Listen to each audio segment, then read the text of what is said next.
आर्या, मैंने तुमसे कहा था कि हम तुम्हारी खुशी मिलकर मनाएंगे। तो अब क्या हुआ? पहले की बात और थी सैफ, लेकिन अब मैं नहीं जाना चाहती।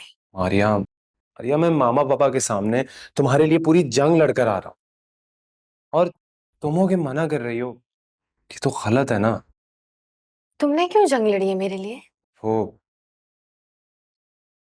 दरअसल प्रोग्राम वो मैमा ने बनाया था, तो मामा को एतराज था कि तुम जाओगी तो मैमा को इश्यू होगा। इसीलिए इसीलिए उन्होंने तुम्हारा मना कर दिया। और तुम अब भी चाहते हो कि मैं जाऊं? हाँ, क्योंकि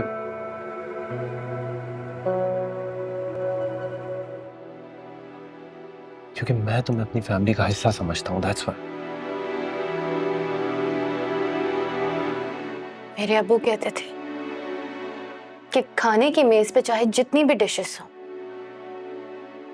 अगर इज्जत से सर्व ना की गई हो तो उठ जाना चाहिए।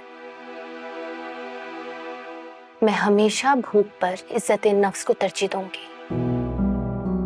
समझा नहीं। लेकिन मैं समझ गई कि अब्बू क्यों नहीं चाहते थे मेरी तुमसे शादी हो। इसलिए नहीं कि तुम मुझे कम मोहब्बत दोगे, बल्कि इसलिए कि जो इज्जत और मोहब्बत की मैं हकदार हूं वो मुझे इस घर में नहीं मिलेगी। आर्या, तुम क्यों ऐसा सोच रही हो?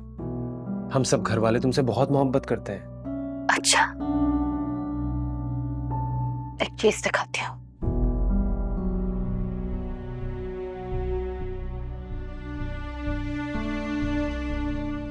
ये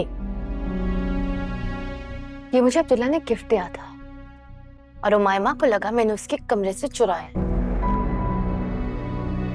What? मैं तुम्हें शक्ल से चोर लगती हूँ या ऐसी लगती हूँ कि दूसरों की चीजों पर नजर रखूंगी?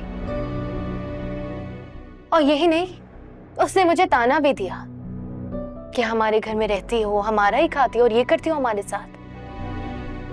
उसके बावजूद तुम्हें लगता है कि मैं एक टेबल पर बैठ के उसके साथ डिनर करूंगी तो भूल है तुम्हारी। मुझे कभी भी मोहब्बत या इज्जत में से किसी एक चीज को चुनना पड़े तो इज्जत को चुनूंगी मैं।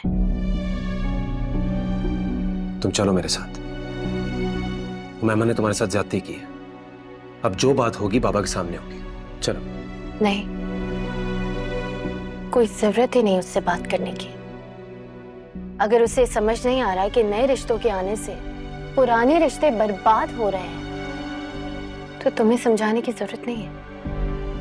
हाँ, अगर समझाना चाहते हो तो ये बात समझाना कि अगली दफा उसने मेरे साथ ऐसा कुछ भी किया तो मैं चुप नहीं रहूंगी।